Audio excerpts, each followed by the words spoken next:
Protesters are due to march in Zimbabwe's capital Harare to demand the resignation of President Robert Mugabe. The rally is supported by the military, which staged a takeover on Wednesday. Regional branches of the ruling ZANU-PF party, as well as war veterans, who until now were loyal to the president, are also saying Mr. Mugabe should quit. Mr. Mugabe, 93, had been under house arrest for days, but on Friday he made his first public appearance at a graduation ceremony in the capital. The military made its move after a power struggle over his successor. Mr. Mugabe sacked Vice President Emmerson Mnangagwa last week, apparently to pave the way for his wife Grace Mugabe, who is 4 decades younger than him, to take over the presidency instead.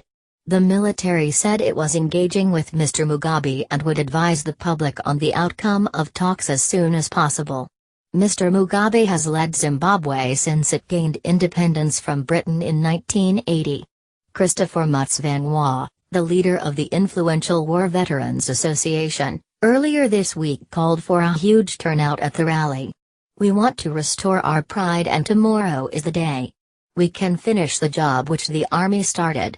There's no going back about Mugabe. He must leave," he said. Meanwhile, at least 8 out of 10 regional branches of the ZANU-PF party voted on Friday for Mr. Mugabe to resign as president and party secretary. In an unprecedented broadcast, several regional leaders appeared on state TV saying that he should step down. They also called for Grace Mugabe to resign from the party, and for Mr. Mnangagwa to be reinstated in the party's Central Committee. The party's members agreed to mobilize support for and attend Saturday's rally. The party is planning to hold a special Central Committee session over the weekend to discuss the crisis. Separately, the Zimbabwe Defense Forces (ZDF) said in a statement on Friday it had been approached by organizers of the rally, which it described as a solidarity march. The statement went on, "ZDF is therefore advising the nation that for as long as the planned march remains orderly, peaceful, and without hate speech and incitement to cause violence, it fully supports the march." Liberal groups opposed to the president have also backed the protest. The leader of last year's #This Flag protests, Evans Mrier, urged people to turn up.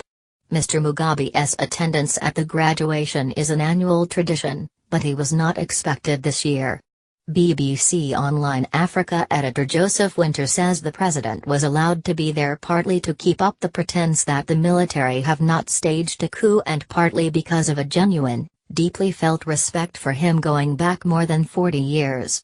Mr. Mugabe opened the ceremony at Zimbabwe's Open University, where he is chancellor. One of the people he conferred a degree upon was Mary Chiwenga, the wife of the general who detained him on Wednesday, the state broadcaster reports. Grace Mugabe was not present. It had been thought she had left the country, but it emerged on Thursday that she was at home with Mr. Mugabe. Soldiers seized the headquarters of Zimbabwe's national broadcaster ZBC on Wednesday, and loud explosions and gunfire were heard. Major General Sibusiso Moyo then read out a statement on national television, assuring the nation that President Mugabe and his family were safe.